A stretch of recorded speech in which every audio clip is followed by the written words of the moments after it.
Bueno, muy buenas tardes. El día de hoy estamos el grupo de investigación de la Universidad Minuto de Dios con el profesor Julio César Pinzón del área de educación física. El día de hoy le vamos a realizar una entrevista, para lo cual necesitamos saber si su merced autoriza la realización de esta entrevista. Sí, claro que sí. Y se autoriza el uso de la grabación y el audio para fines académicos. Perfecto. Ok. Bueno, eh, como primera pregunta acerca de la visión general del área de la educación física, ¿cuál es la importancia que desde su perspectiva tiene la educación física dentro del proyecto educativo institucional?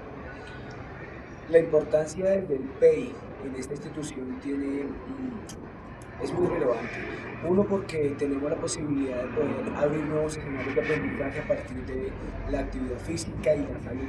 Y dos, tenemos que ser consecuentes que la caracterización de nuestra población nos arroja también unas dificultades a nivel de ese aspecto motor, ese aspecto social y ese aspecto socioemocional, el cual podemos abordar desde nuestra área. ¿Cómo percibe la valoración que la comunidad educativa, ya sean los directivos, las familias, los estudiantes, le otorga al área? Yo opino que también es un poco insuficiente, ya que aún tenemos el imaginario construido de que la educación física solamente nivela o cuantifica capacidades. Pero hay que ser muy claros que la educación física ha cambiado también y ha transformado y se ha transformado a partir de una asignatura donde podemos abordar temas de salud mental, temas de salud emocional, y eso también nos da la posibilidad de conocer nuestra población, conocer a nuestros estudiantes y cambiar de manera estructural nuestro currículo o malla curricular.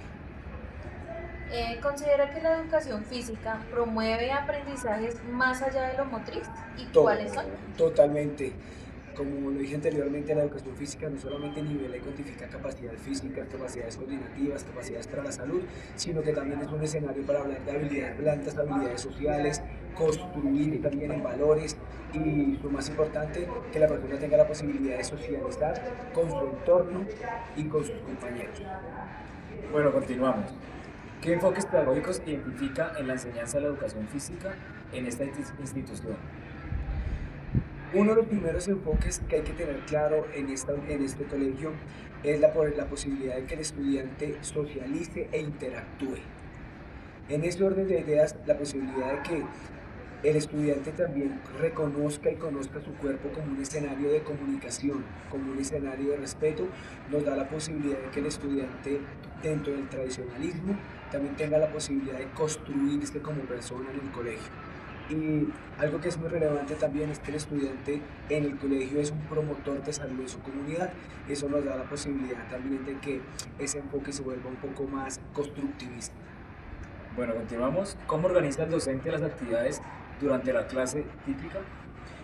Primero nosotros tenemos unas semanas de construcción de malla curricular, miramos cada uno de los aspectos que caracteriza al estudiante, podemos hablar de un enfoque dialogante, podemos hablar de sencillamente de un trabajo simple, completamente abordado a la parte socioemocional y sociocultural del estudiante, y lo más relevante que creo yo es que el estudiante ve en nosotros la posibilidad también de encontrar un escenario de aprendizajes y entornos saludables.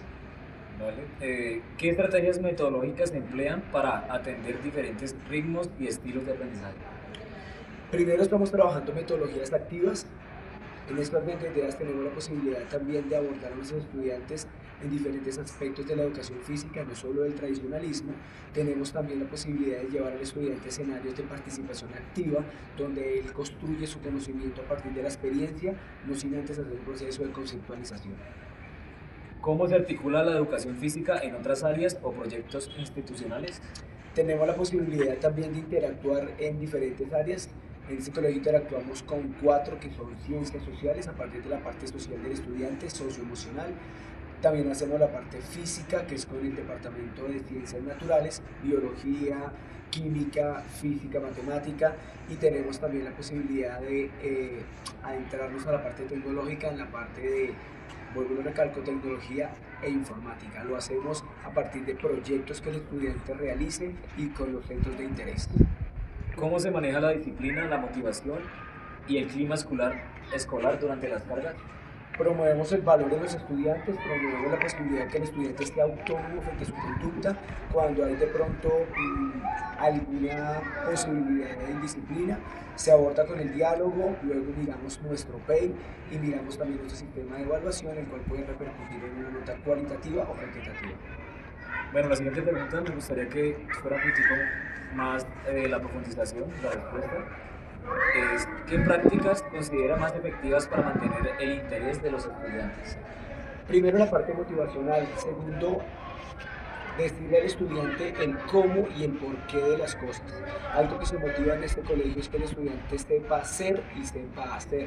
En ese orden de ideas, el estudiante tiene la posibilidad de, primero, realizar las actividades que tenemos, pero tenemos un bonus track, que es el estudiante que es saber cómo se hacen, para qué se hacen.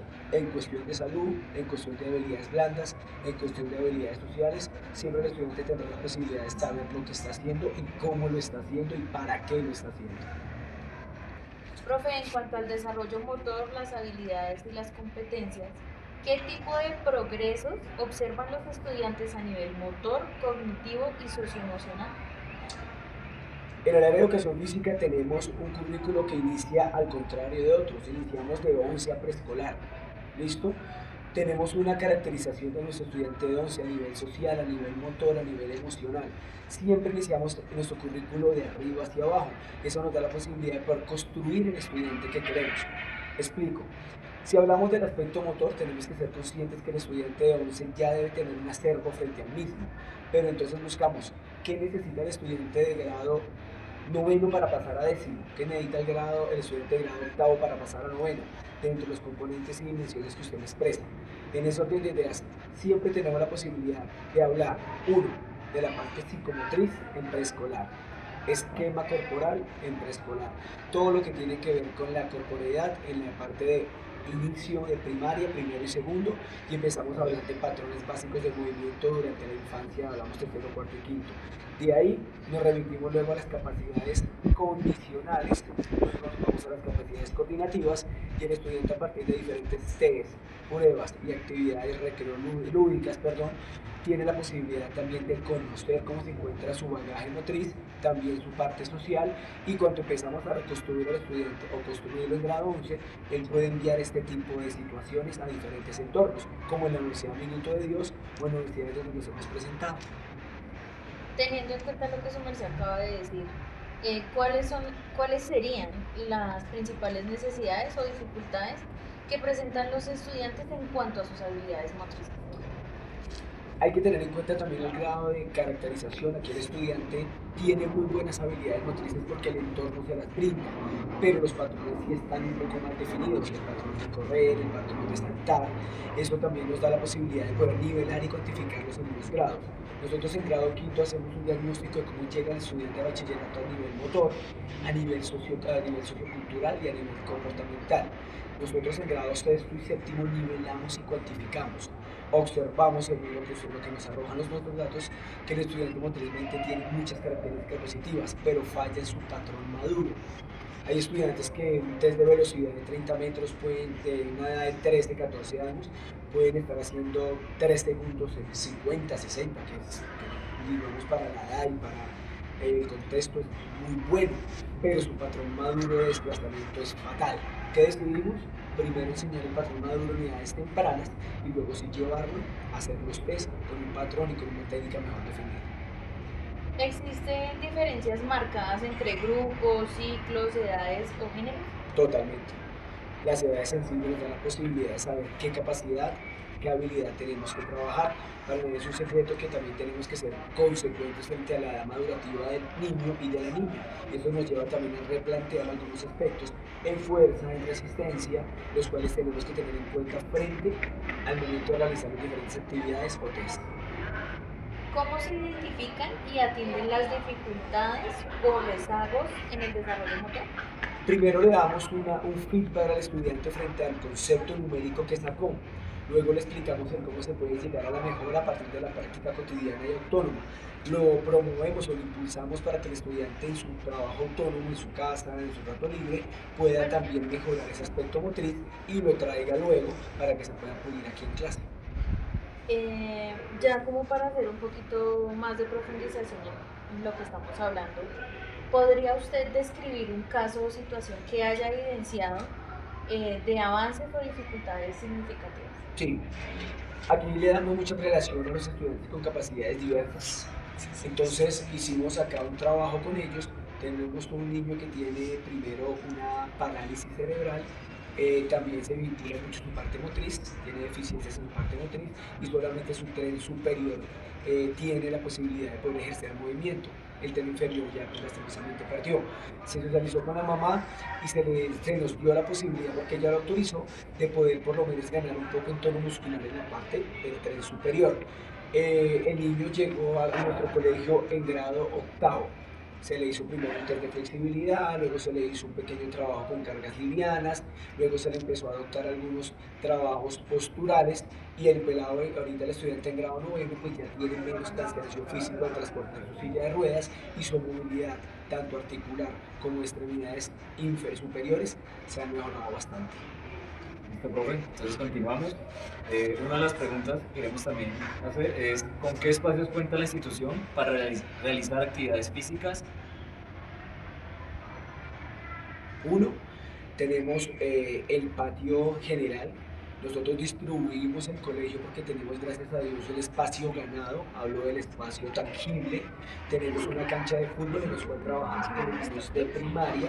Tenemos un patio exclusivo para preescolares. Tenemos un patio exclusivo para sextos y séptimos. Y tenemos unas canchas múltiples para los estudiantes, comillas, noveno décimo. Los estudiantes de grado 11 no ven proceso físico. Ellos inician como dejémoslo capacitadores, no, dejémoslo como promotores en salud. Empezamos a colocar piso científico, utilizar instrumentos de medición, instrumentos de investigación formativa para que el estudiante pueda contribuir a solucionar una pequeña problemática de su hogar o su contexto cercano. ¿Considera que la infraestructura es adecuada para los contenidos y objetivos del área? Nosotros nos adaptamos, nosotros nos acoplamos al colegio, el colegio nos acopló al área. Nosotros somos conscientes que tenemos espacios enriquecidos a nivel de material, a nivel físico, y nos podemos también entrar a la posibilidad de que el estudiante pueda aprovechar del mismo y de nuestros conocimientos. ¿Qué materiales e implementos deportivos están disponibles y en qué estado se encuentran? Pues tenemos los básicos, tenemos nuestras respectivas básculas, nuestros respectivos balones medicinales, balón de fitness, tenemos los elementos que necesita el área para el currículo que se está trabajando. Tenemos nuestro respectivo computador, tenemos nuestra sala también de trabajar todo lo que tiene que ver la parte de exposiciones. Como le recalcamos, la interdisciplinariedad está también en informática. El profesor se encarga de enseñarles el manejo de la IA, el manejo de las diapositivas, y tenemos la posibilidad a partir del departamento de física, todo lo que tiene que ver con las mediciones. Entonces tenemos un común denominador muy interesante, es que el estudiante vea en nuestra área la posibilidad de potenciar otras. ¿El acceso a materiales es suficiente para la cantidad de estudiantes? No, no es suficiente, por eso llegamos a un diálogo curricular donde cada docente, que aquí somos 9, hace un trabajo completamente distinto y usa un material completamente distinto en los 2 o 3 meses de su intervención. ¿Qué mejoras cree necesarias en términos de espacios o materiales o incluyendo la seguridad? Yo opino que hay que tener en cuenta también el clima. Nosotros no contamos con un lugar cerrado y pues cuando el clima no nos favorece, hablamos de lluvias, pues tenemos que replantear, y no hablamos de que sea un cambio, un plan B, ir a la parte teórica, pero sí nos invita de pronto a aumentar un poco ese proceso teórico y dejar a un lado, que no está mal tampoco, la parte práctica. ¿Cómo cree usted que impactan estas condiciones la calidad de clase? Bastante.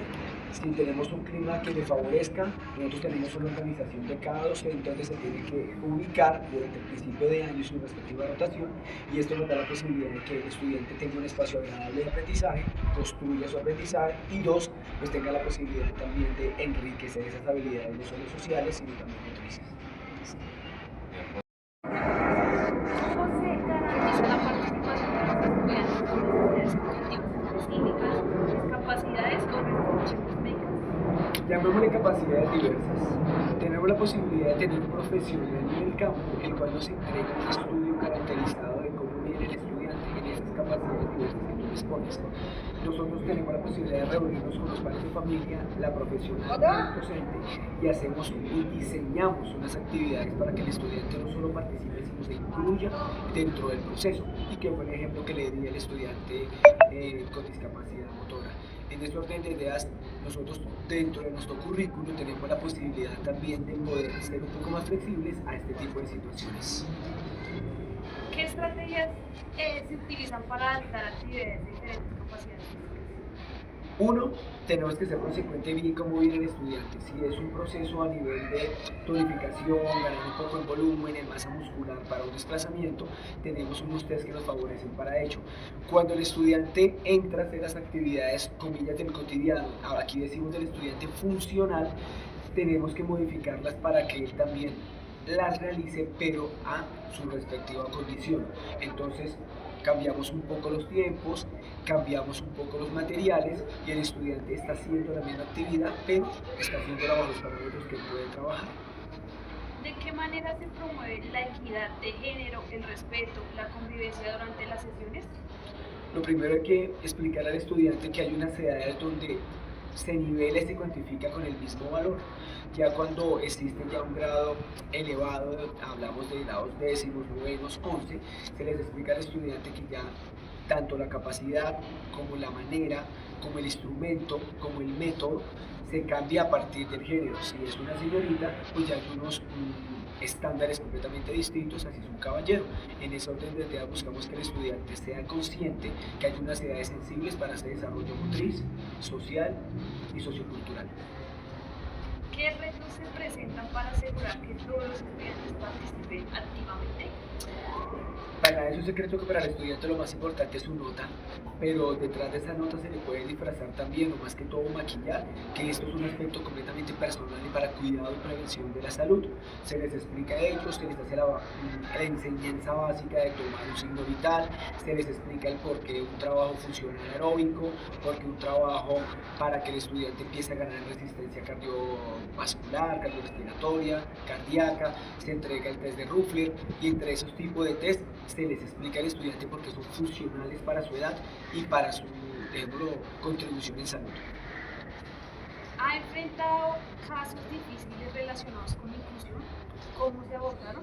No, gracias a Dios tenemos la profesional que nos puede guiar en ese aspecto y nos entrega la posibilidad de poder, como lo recalco, conocer el historial del estudiante y desde el profesionalismo y desde la reunión podemos darle al estudiante las pautas para que mejore. Listo. Continuamos con la siguiente pregunta. Entonces, ¿cómo se caracterizaría la participación de estudiantes con necesidades educativas específicas, discapacidades o restricciones médicas?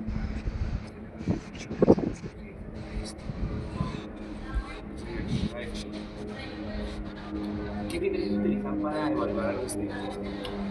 Tenemos criterios motrices, tenemos criterios comportamentales y tenemos criterios en trabajo y participación activa.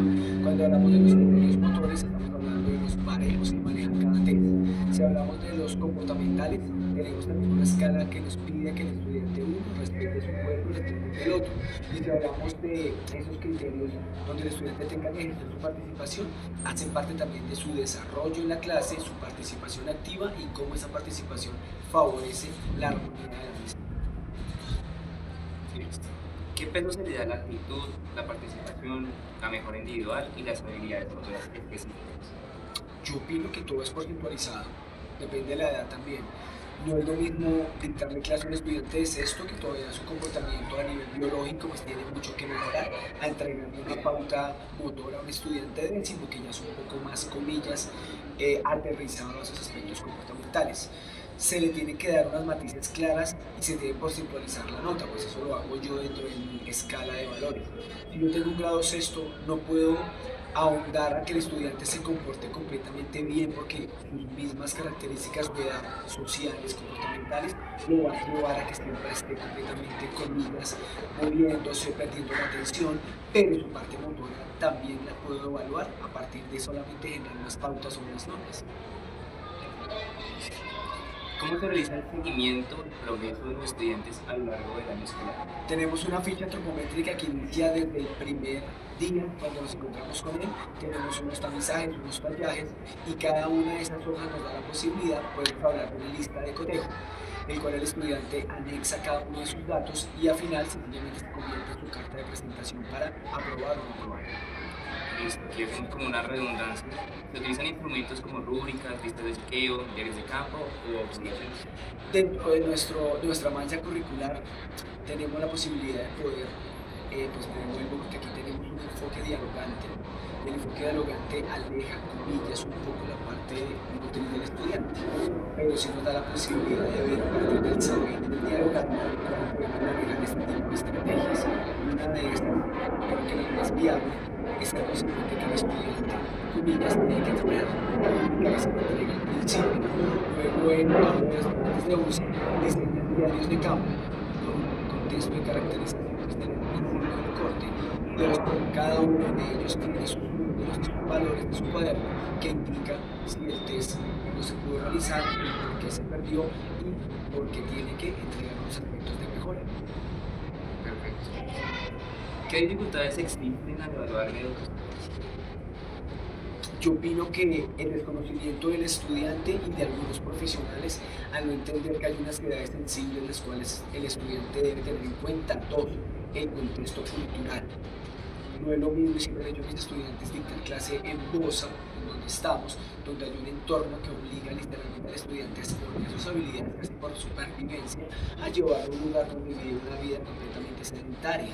En ese orden de ideas, el estudiante en esta zona tiene la posibilidad de potenciar esas habilidades, pero nosotros tenemos que ir directamente a esas habilidades, esas comillas, dificultades comportamentales, de pronto de patrones no maduros, de movimiento, las cuales tenemos que nivelar y complementar acá. ¿Qué protocolos de seguridad se aplican durante las clases de educación física? Lo primero es decirle al estudiante que la salud es su primera herramienta para trabajar. Si hay algún tipo de lesión, si hay algún tipo de diagnóstico, la ficha antropométrica lo tiene que arrojar, no desde el ámbito familiar, sino desde el ámbito médico. Si el estudiante posee un problema cardiorrespiratorio, una fractura, un problema también podemos decirlo a nivel de salud mental, la respectiva ficha antropométrica nos da esas garantías. Conocemos al estudiante, comillas, aquí somos 4.000 estudiantes, conocemos al estudiante, sus características y podemos llevarlo hasta donde su capacidad lo permite. ¿Qué tan preparado considera que está el personal docente para atender emergencias o accidentes? Nosotros tenemos un protocolo que vemos anualmente el primer respondiente. Nosotros tenemos anualmente la visita del Ministerio de Salud, vamos también a la Cruz Roja y hacemos este respectivo curso que son 160 horas. No estamos diciendo que somos los enfermeros o somos las personas que pueden ser invasivas frente al proceso, pero sí podemos atender algunas situaciones como incidentes, entablillar de pronto un RCP, de pronto algún problema de epilepsia, de pronto algún problema de descompensación de oxígeno, los podemos atender, pero tenemos un protocolo de seguridad que el colegio nos entrega para llamar a algunos los médicos, a las personas que atienden al estudiante, ya con el protocolo es muchísimo más sencillo. Cuenta con particularidad de cualquier persona. Los colegios tienen particularidades de la salud de los estudiantes y tareas distintas. Nosotros tenemos aquí 3 profesionales enfermeros, pero ellos trabajan simple y sencillamente con los estudiantes con capacidades diversas y un promotor de salud.